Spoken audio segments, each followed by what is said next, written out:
नमस्कार दोस्तों, आप सभी का स्वागत है इस वीडियो में। इस वीडियो में हम बात करने वाले हैं, ब्रिटेन ने ट्रैफिक चार्ज के नाम पर भारत पर 51 करोड़ का बकाया रहने का आरोप लगाया है कि भारत ने ये बिल चुकाया नहीं है और भारत जो है इस चार्ज को देने से मना कर रहा है।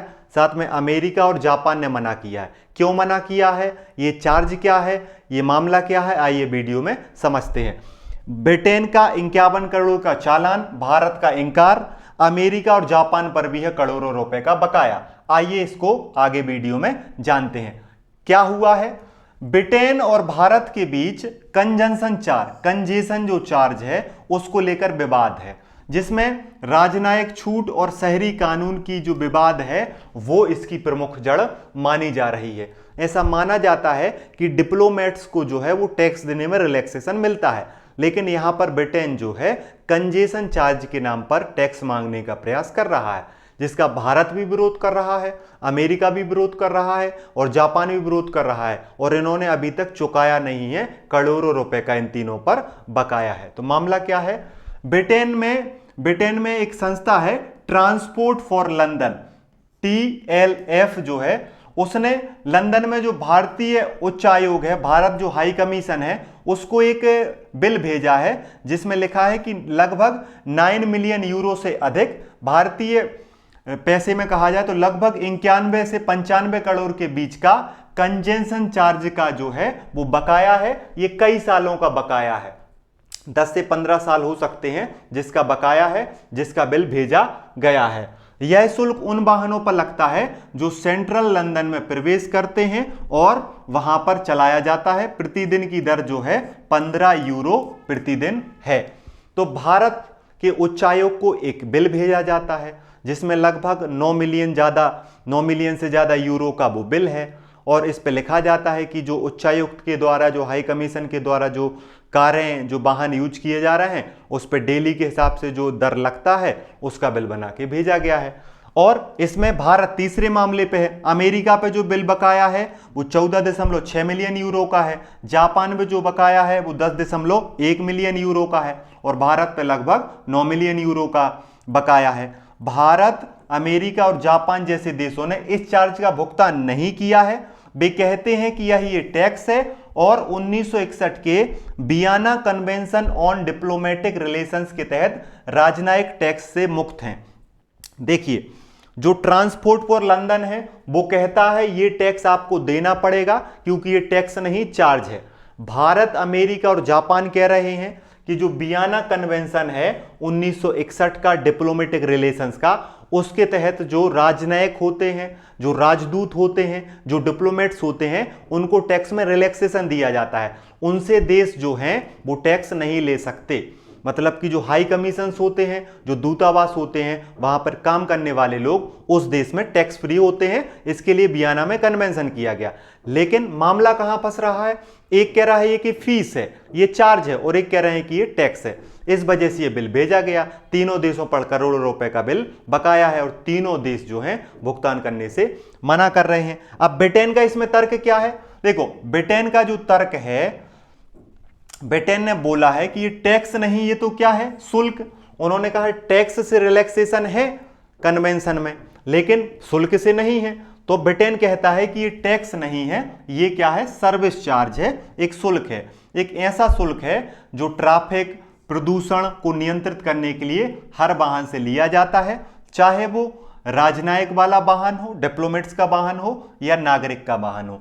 तो मतलब कि यहां पर ब्रिटेन कहने की कोशिश कर रहा है कि ये टैक्स नहीं है, ये तो सर्विस फीस है जो देना चाहिए भारत को, अमेरिका को और जापान को, क्योंकि उनके डिप्लोमेट्स ने इतने वाहन यूज किए हैं और ये जो पैसा मिलेगा इसका प्रयोग ट्रैफिक के लिए और प्रदूषण को दूर करने के लिए किया जाएगा।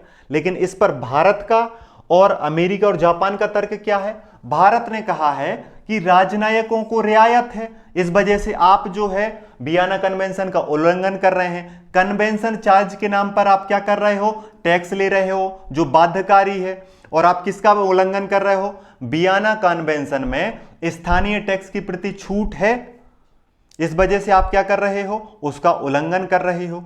यदि ब्रिटेन यह शुल्क वसूलता है तो यह कूटनीतिक नियमों का क्या होगा, उल्लंघन होगा, क्योंकि जो डिप्लोमेसी है उसके तहत डिप्लोमेट्स को रिलैक्सेशन मिलना चाहिए। अगर ब्रिटेन रिलैक्सेशन नहीं देगा तो ये कूटनीतिक नियमों का उल्लंघन है, साथ में वियना कन्वेंशन का उल्लंघन है, क्योंकि ये कह रहे हैं कि जो शुल्क है ये शुल्क नहीं एक्चुअली में कर है, मतलब कि फीस नहीं टैक्स है, और टैक्स से रिलैक्सेशन मिलना चाहिए। भारत का यह भी तर्क है यदि ब्रिटेन ऐतिहासिक रूप से सही मुआवजा देना चाहता है तो औपनिवेशिक लूट का भी हिसाब देना होगा, जिसमें $1 ट्रिलियन भारत से ब्रिटेन ले जाया गया। मतलब जो आपने भारत को लूटा है, जब हिसाब किताब करना ही है पुराना, ऐतिहासिक मुआवजे की जब डिस्कशन करनी है, तो जो भारत से लूट के ले गए हो $1 ट्रिलियन में, भारत को सोने की चिड़िया से एक गरीब देश बना के जो गए हो, तो सारी चीजें वापस करो। फिर हिसाब किताब बिल्कुल ऐतिहासिक रूप से होना चाहिए और फिर पूरा पूरा हिसाब होना चाहिए। जो गोरों ने हमें लूटा है उसका हिसाब क्लियरली होना चाहिए। भारत ने इस तरीके की बात रखी, तो इससे कुछ मुद्दे सामने आते हैं। उसके पहले आपको बता दें, वैसे भी ब्रिटेन हमारा सगा नहीं है। देखिए ब्रिटेन के साथ स्थिति कैसे बदल जाती है कूटनीति में। कुछ समय पहले हमने ब्रिटेन के साथ फ्री ट्रेड एग्रीमेंट किया और उसके बाद ही ब्रिटेन ने भारत को अंतर्राष्ट्रीय दमनकारी देश बता दिया। आप सोच के देखिए, कुछ समय पहले तक भारत और ब्रिटेन के बीच दोस्ती, व्यापार, लाभ, इन सब की चर्चा हो रही थी, सब बढ़िया है, ब्रिटेन और भारत बहुत अच्छे से व्यापार करेंगे, बहुत अच्छे से चीज़ों को मैनेज करेंगे। कुछ ही दिन बाद एक रिपोर्ट आती है जिसमें ब्रिटेन कह देता है कि भारत एक दमनकारी देश है। इस रिपोर्ट में जो है भारत ने इसको बताया कि ये खोखली रिपोर्ट है, ये बेबुनियाद रिपोर्ट है, असत्यापित रिपोर्ट है। भारत ने अपना स्टैंड लिया, लेकिन आप समझो कि फ्री ट्रेड एग्रीमेंट कर रहे हैं, अलग अपना हरकत दिखा रहे हैं, भारत को दमनकारी देश बता रहे हैं, ये अलग हरकत दिखा रहे हैं, और साथ में अब ये क्या है, चालान की बात करने लगे हैं। तो अंतर्राष्ट्रीय नियम का जब आप खुद ही पालन नहीं कर रहे हो तो आप भारत से या अन्य देशों से पालन करवाने की बात क्यों कह रहे हो? आपको करना चाहिए और ये जो रिलैक्सेशन है ये देना चाहिए। भारत का स्टैंड इस पर क्लियर है, क्योंकि इससे मामला क्या बन रहा है, इससे मामला जो है ये सिर्फ पैसों की बात नहीं रह गई है ना, ये बात है कानून की। जो कानून है क्या वो सही है? राजनयिकों के लिए रिलैक्सेशन मिलना चाहिए कि नहीं मिलना चाहिए? जो राजनीतिक व्यवस्था है उसमें क्या चीजें हैं और वैश्विक स्थिति क्या है? यदि विवाद जो है अंतर्राष्ट्रीय न्यायालय में जाता है तो वहां पे भी कुछ चीजों का डिस्कशन होगा।